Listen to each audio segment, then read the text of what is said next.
안녕하십니까. 매주 토요일 여러분들을 찾아뵙는 서종욱의 법대로 12월 20일 순서 시작합니다. 어서 오십시오. 네, 안녕하세요. 자, 지난주에는 일단 여러 가지 변수들이 좀 생겼습니다. 특히 윤석열 전 대통령 재판과 관련해서 내란 전담 재판부에 대해서 조희대 대법원이 일종의 허를 찔렀다. 그 기습을 했다. 그런 표현이 가능할 일이 있었고, 또 통일교 게이트가 계속 확산 일로에 있었습니다. 오늘 그 내용을 중심으로 좀 다뤄보고, 또 국민의힘 내부 문제나 윤석열 전 대통령이 이제 1심 선고가 1심 선고는 이제 지금 판사가 하는 걸로 거의 가닥이 났죠. 네.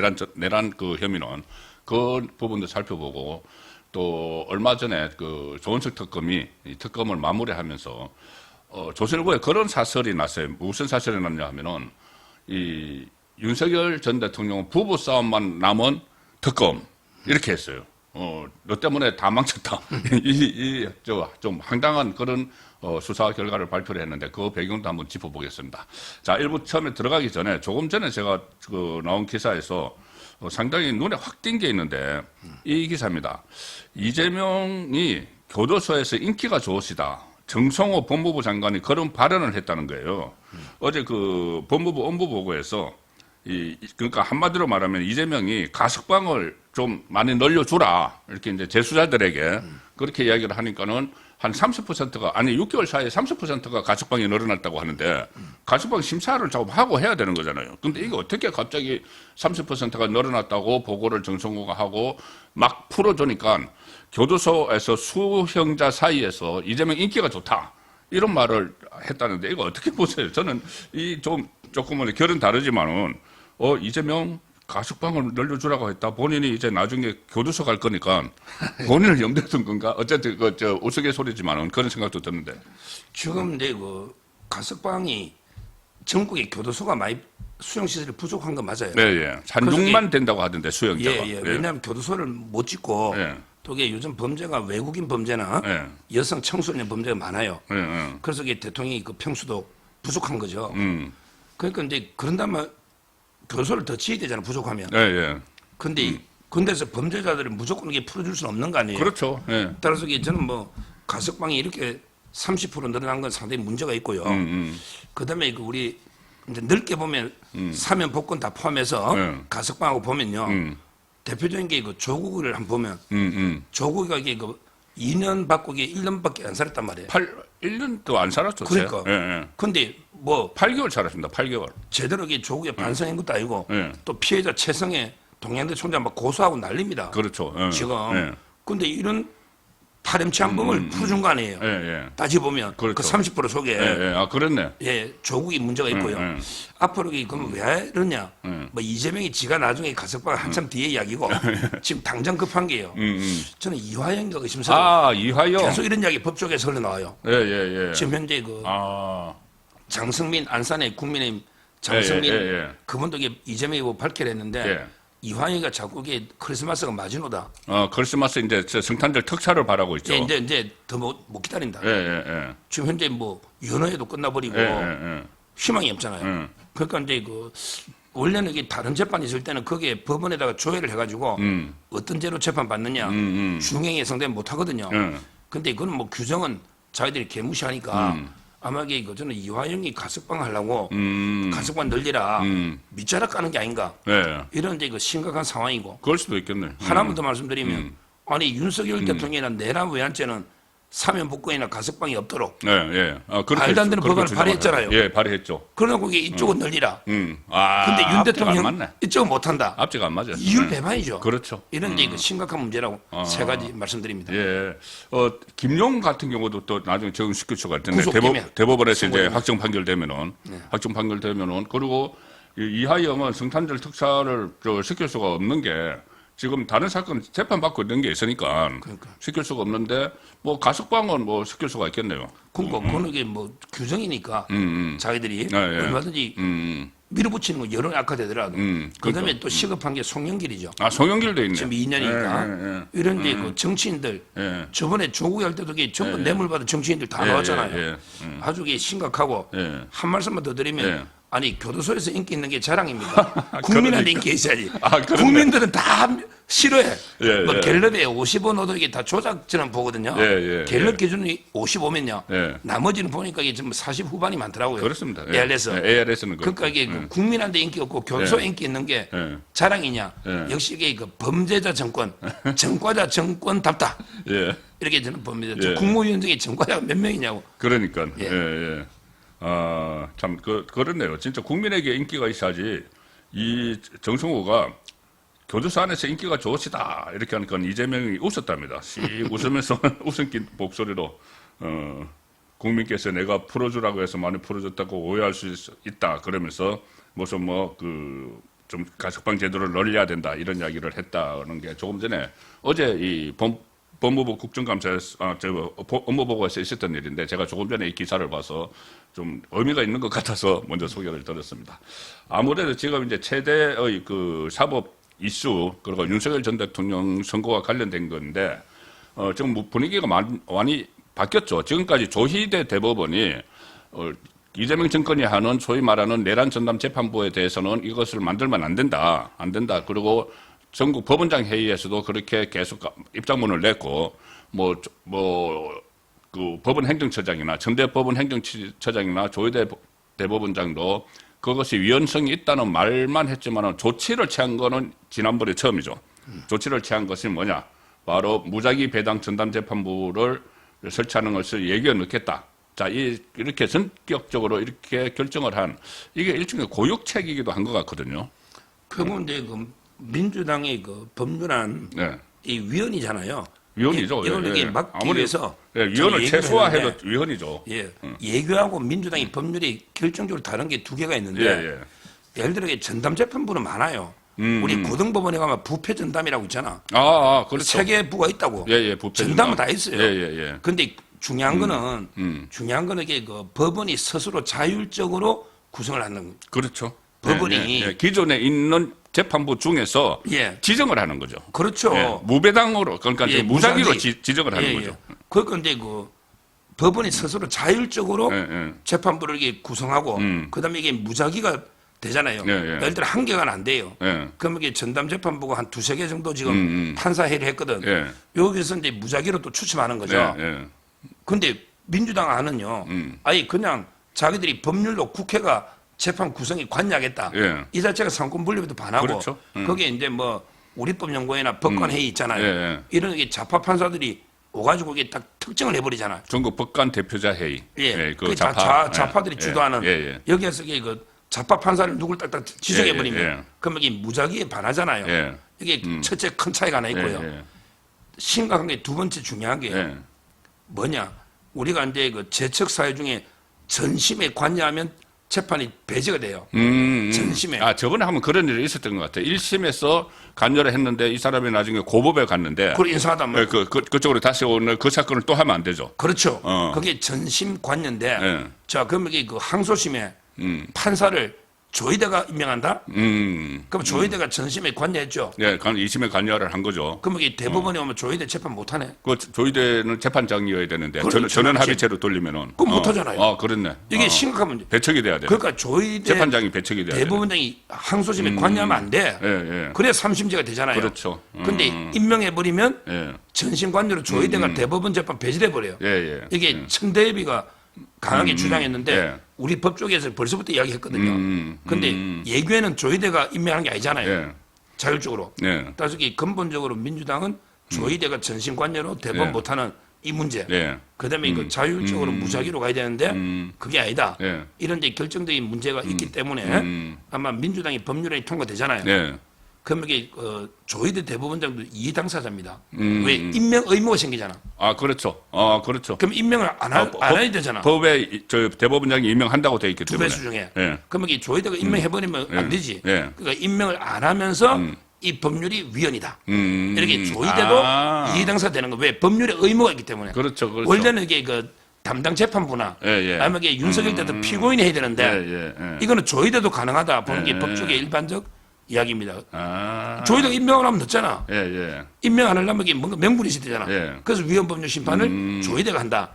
이렇게 지금 보고 있습니다. 그러니까 그 전에는 위헌법률 심판을 이제 원래 재판을 진행을 하던 직위원 법원에서 직위원 재판부에서 이제 한다고 할 수가 있다고 이야기가 나왔는데 지금 조희대 대법원장 선에서 그냥 바로 할 수가 있는 것이 민주당이 만드는 법안에 조희대 대법원장의 의무를 만들어 버렸기 때문에 당사자가 돼 버리네. 그러니까 조희대 입장에서는 이게 임명 안 하면 위헌이잖아. 예, 그렇죠. 임명할 수도 없잖아. 예, 예, 예. 위헌 법률이니까. 그러니까 이제 자기가 위헌 피하려면 예, 예. 위헌 법률 심사를 해가지고 예.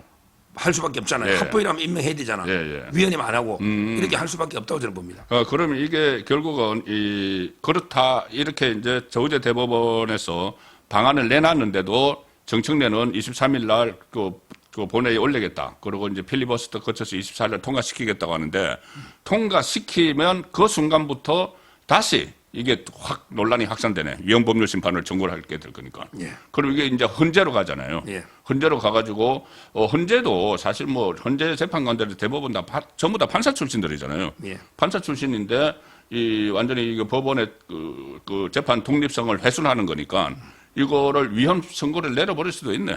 물론 이게 뭐 헌재가 김상환 예, 뭐 소장 이후에 좌파 성향이 됐다고 하지만 좌파 소굴이고요. 예. 뭐 정영식이나 조한창이 있잖아. 예. 보니까 이게 뭐 조지호 경찰청장 8대 0으로 파면했잖아요. 그렇죠. 만장일치로. 그래 이번에. 예. 예, 그랬잖아요. 9대 0 예. 만장일치로. 예. 그러니까 이게 과연 헌재에 보수 법관이 있나 예. 의심은 드는데, 근데 이거는 뭐 그래도 이게 그 사람들이 다 판사 출신이고 판사 출신이니까. 이기 때문에 예. 뭐 법조인들은 다 이게 위헌이라 보거든요. 예, 예. 지금.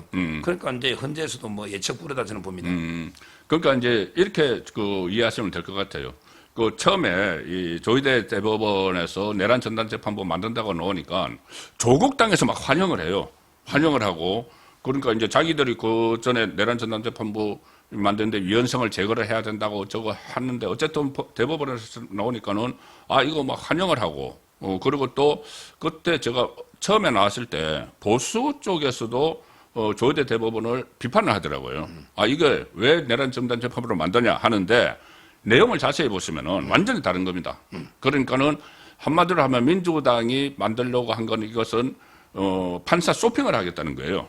좌파의 입맛이 맞는 판사들을 쇼핑을 해서 그 사람들을 모아서 법원을 딱 따로 만들어서 여기서 윤석열 전 대통령 2심 재판을 가져가서 1심에서 직위원이 무죄를 하더라도 여기서는 유죄를 뒤집어 버리겠다. 딱 이건데 이거는 지금 그 조희대 법원에서 이야기한 거는 기존에 있는 16개 서울고법재판부 중에서 무작위로 뺑뺑이 돌려서 두세 개를 딱 만들어서 여기는 이 사건만 맡기고 다른 그 사건은 맡기지 않는다. 그럼 이렇게 되는 거죠. 그래서 벌써 고등법원에 전체 판사 회의를 열었어요. 열었습니다. 열어서 불을 몇 개 늘리는 거죠. 예. 이제 뭐 18개로 16개에서 이렇게 늘어났고 이제 그 중에 몇 개를 지정하는데 원래 직위원 재판부도 전담 재판부예요. 사실상 그렇죠. 그렇죠. 거기에 윤석열, 김용현, 조지호, 김봉식 다른 사건 다 가 있잖아요. 거기 가 있고 그때 다른 사건들 저거 빼줬어요. 새로 배당을 안 하고 판사도 하나 더 보내줬죠. 배당돼 있는 것을 판사를 한 명 더 보내서 거기서 하도록 하고 맞습니다. 그러니까 제 말은 저는 뭐 중요 사건에 세월호처럼 전담 재판부를 이게 두는 게 문제가 아니고 그건 두 가지고 빨리 하는 게 신속한 게 맞죠. 다만 이제 그 판사를 쇼핑하는 무작위가 아닌 이게 문제라는 거죠. 그렇죠. 예. 자, 그럼 어쨌든 지금 민주당이 24일 날 처리하는 법안도 그렇고 조희대 대법원에서 이렇게 그 예규도 그렇고 2심부터입니다. 2심부터.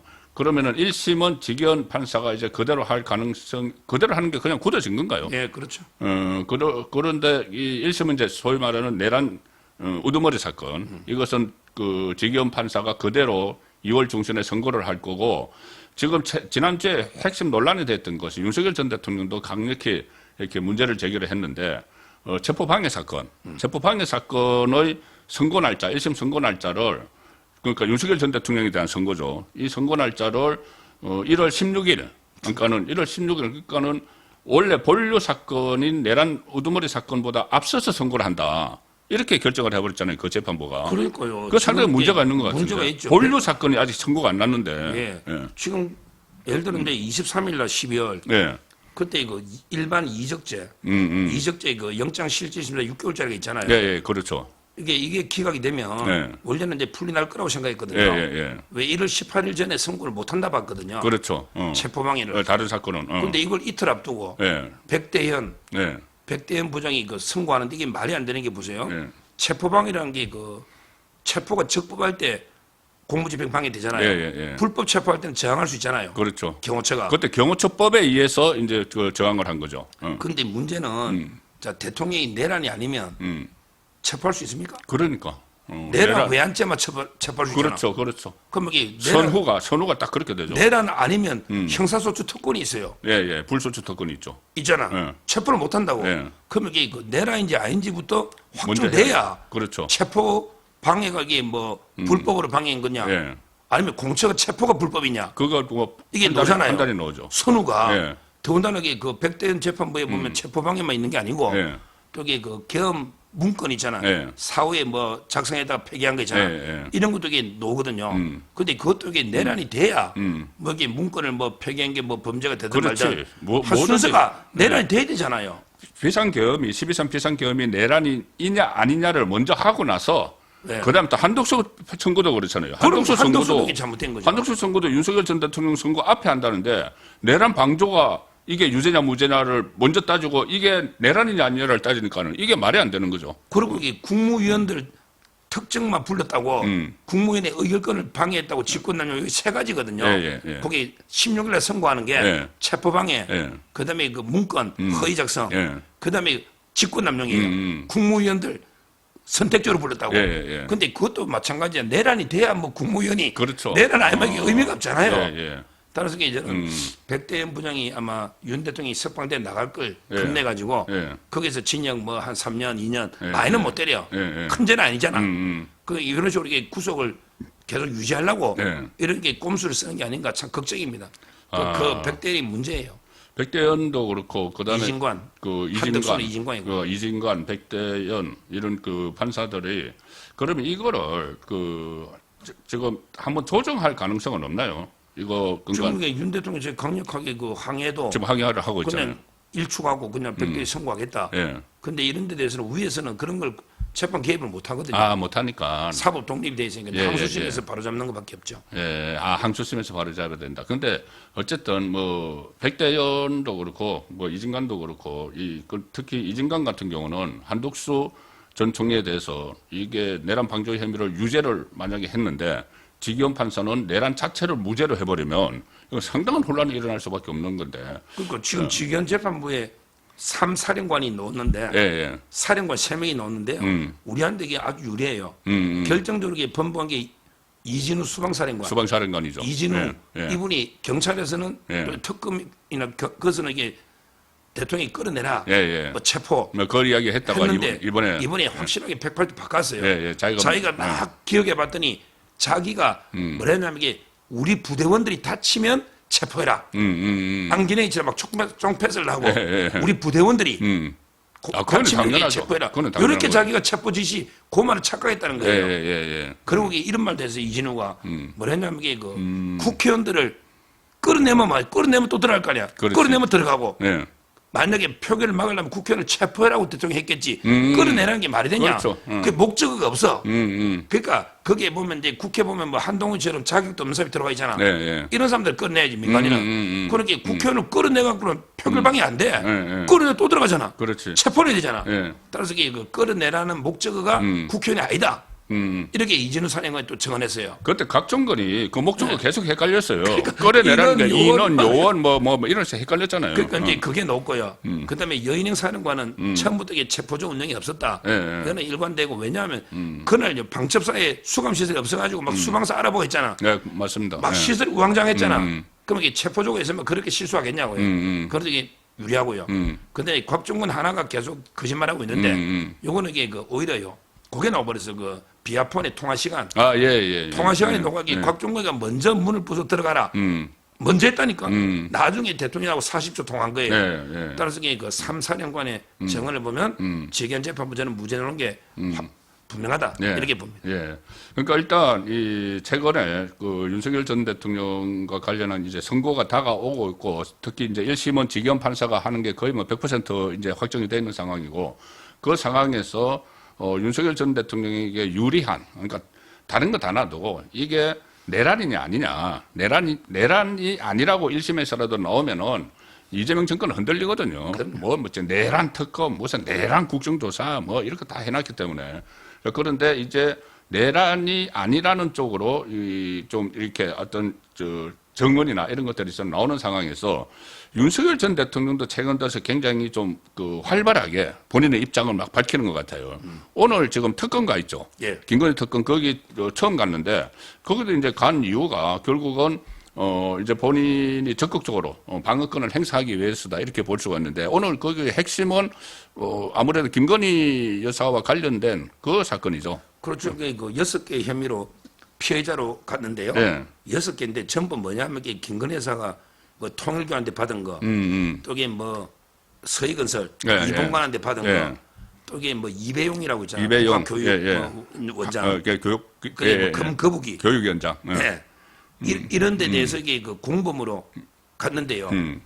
아니 생각이 함상에 윤 대통령이 뭐 그런 걸 알고 받을 사람입니까? 불같이 화냈겠지. 아니, 검사 생활을 그렇게 오래 했는데. 아니, 그러고 김건희 여사가 그래 백분양구에 받았다 한들 대통령한테 내가 이거 받았으니까 이 사람 해줍시다 이러겠냐고. 그러니까 공범이냐 아니냐 이게 이제 문제가 되는 거죠. 그러니까 결국에 그 김건희 여사하고 윤 대통령이 이런 걸 신분범이라 법률용어로 뇌물죄, 그다음에 정치자금법, 요거는 이게 공무원 또는 정치인만 되잖아. 정치만 해당하니까 이런 게 신분범에는 신분자가 아닌 비신분자는 김건희 여사는 단독 정범이 못 돼. 그러니까 그 윤석열 전 대통령과 연결이 돼야지 공범이 연결돼가 돼야지. 공동 정범이나 교사방조가 돼야 처벌되는 거예요. 정치자금법이나 뇌물죄 처벌이 되는데 단독 정범 단독으로는 안 안 돼. 된다. 그럼 윤 대통령이 몰랐으면 김건희 여사가 받은 거는 이게 뭐 도덕적으로는 비난받을 수 있지만 법적으로는 이게 그 뇌물죄가 안 되지. 공범이 없으니까. 정치자금 김건희 여사 정치인 아니잖아. 따라서 저는 오늘 단호하게 대통령이 그 전혀 몰랐다 이렇게 했기 때문에 그 알았는지 몰랐는지 어떻게 알아 특검이 관심도 없다 그렇잖아요. 우리 이런 게 많아요. 옛날에 이명박 대통령도 부인한테 전달돼가 무죄 많고요. 네, 맞아요. 그런 거 많습니다. 부인은 몰랐다. 옛날 권양숙이도 그렇고요. 그 남편은 몰랐다. 그러니까 공직에 있는 남편은 몰랐다. 노무현은 몰랐다잖아. 그렇지. 그러니까 이게 제 말은 아마 이런 부분이 다 저는 무죄가 나오지 않을까. 오늘 조사가 이렇게 예상이 돼요. 그럼 결과적으로 보면 어쨌든 이제 그 윤석열 전 대통령이 군사법원에도 처음으로 증인으로 출석을 했고 이렇게 상당히 이렇게 본격적으로 적극적으로 이제 방어 그 활동을 하고 있으니까 그러니까 본인 재판에 대해서 지금 본인 재판에 대해서 방어 활동을 하고 있으니까는 이제 무죄 가능성이 점점 더 높아진다 이렇게 이제 볼 수 있는 거네요. 그렇죠. 군사법원에 가서도 그 군인들한테 그러니까 저에게 미안하다 했지만 군인들이 무슨 잘못이 있냐? 내가 이 군 통수권자로서 지시를 따른 거잖아요. 그렇죠. 그러면 이게 예를 들어 이게 윤 대통령이 막 총 쏴가지고 국민들을 다 사살해라. 이건 따르면 안 돼. 중대명백한 위헌이잖아. 그런데 그게 아니고 국회로 출동해라. 선관위로 출동해라. 이런 것까지 밑에 사람이 다 심사해버리면 그러면 이게 군이 유죄가 됩니까? 그렇죠. 그렇잖아요. 따라서 이게 저는 상관의 명령에 의한 행위 때문에 위법성이 조각되는 거예요. 군인들도 저는 무죄 석방해야 된다 봐요. 그리고 어쨌든 뭐 군인들에게 미안하다는 이야기를 하고 그런데 내가 그렇게 비상겸을 발동을 했던 것은 역시 이제 이재명 그 야당의 포커 때문이었다는 것을 또 군사법원에서도 계속 이야기를 했어요. 그것이 이제 무죄 가능성이 높아지고 있고 오늘 김건희 특검에 간 것은 김건희 여사에 대해서 일종의 이제 법률적으로 도움이 되기 위해서 간 거잖아요. 그렇죠. 그런데 그 전에 조원석 특검이 김건희 여사가 이제 윤석열 전 대통령에게 당신 때문에 다 망쳤다. 이런 브리핑을 했는데, 그리고 그것을 관련자의 진술을 들었다고 하면서 이런 취지의 진술을 했다. 이렇게 이야기했어요. 그러니까 정확한 멘트도 아닌 거예요. 이런 취지라고 했기 때문에 우리가 보통 기자들도 기사 쓸 때 저 사람 멘트가 내가 이제 듣고 녹음도 안 했는데 뭔가 좀 애매하면은 이런 취지로 말했다. 이렇게 해버리거든요. 그런데 너 때문에 다 망쳤어. 이렇게 했다는 거예요. 그러니까 이거는 완전히 프레임 아닌가요? 최근에 조정욱 변호사께서 그 부분을 방송에서 YTN이나 이런 방송에서 계속 이제 강조를 하셔서 지금 오늘도 언론에 계속 그 입장이 나오고 있는데 어떤 상황으로 보십니까? 결국 이제 특검이 이게 공식 브리핑이 아니고 아마 박지영이가 이제 1시간 반 동안 백브리핑 하면서 이야기했어요. 이야기한 건데 결국 이게 김건희 여사가 이제 다 계획이 있었는데 너 때문에 다 망쳤다. 이렇게 심하게 부부싸움 했다는 거 아니에요. 지금 현재 예. 이게 저는 아주 악랄한 프레임인 게 예. 일단 이게 김건희 여사가 뭐 대통령 보기엔 너라고 할 정도면 완전히 뭐 공처가처럼 그러니까 완전히 쫄장부로 대통령을 만드는 그렇게 만드는 브리핑이에요. 이런 것도 있고요. 네. 그다음에 마치 이게 뭐 계엄에 대해서 김건희 여사가 아주 반대하는 것처럼 그럼 계엄이 잘못된 것처럼 그렇지. 이런 게 인식도 주잖아요. 근데 제가 근데 뭐 김건희 여사도 직접 제가 뵌 적이 있고 뭐 대통령 여러 번 뵙고 또 이게 그 김건희 여사 오빠도 제가 잘 알잖아요. 친구예요. 예. 그다음에 김건희 여사 어머니도 제가 몇 번 뵀어요. 몇 번. 예. 그러니까 이게 다 이제 물어보고 제가 파악해 보니 아주 초창기에는 뭐 심하게 좀 싸움하고 뭐 이런 게 있어 성깔이 있잖아 두 분 다. 근데 요즘 이게 대선 나오고 나서 대통령 되고 나서는요 아무리 그 부부싸움도 거의 안 하지만 하더라도 이게 그냥 우리 대통령이 저쪽 일하지 뭐 너 12살 차이 납니다. 이거는 이게 말이 안 되고요. 그다음에 제가 근데 그 종합에 들어보니까 김 여사도 윤 대통령을 이해하고 계엄이 이렇게 폐악질하니까 대통령이 오죽하면 계엄했겠냐 이걸 이해를 한다는 거예요. 예. 그러기 둘 사이에 굳건한 신뢰관계 있고 아직도 애정이 있다는 거예요. 이걸 제가 여러 군데 확인한 거예요. 예. 그러니까 이거는 이 누가 어떤 사람이 이랬는지 특검의 소설인지도 모르겠고 이 한 명은 어떻게 부부싸움 잘 알겠어요. 그러니까. 저도 이게 여러 군데 저는 가족들 다 변호사까지 다 취재를 해본 거거든요. 따라서 이게 저는 뭐 지금도 이게 그 대통령과 김건희 여사는 신뢰관계는 이게 확고하고요. 또 계엄에 대해서 후회 안 합니다. 이런 상태에서 이게 뭐너 때문에 다 망쳤다고 부부싸움은 터무니없는 망신주기 아주 이게 악질적인 인신공격이다 이래 봅니다.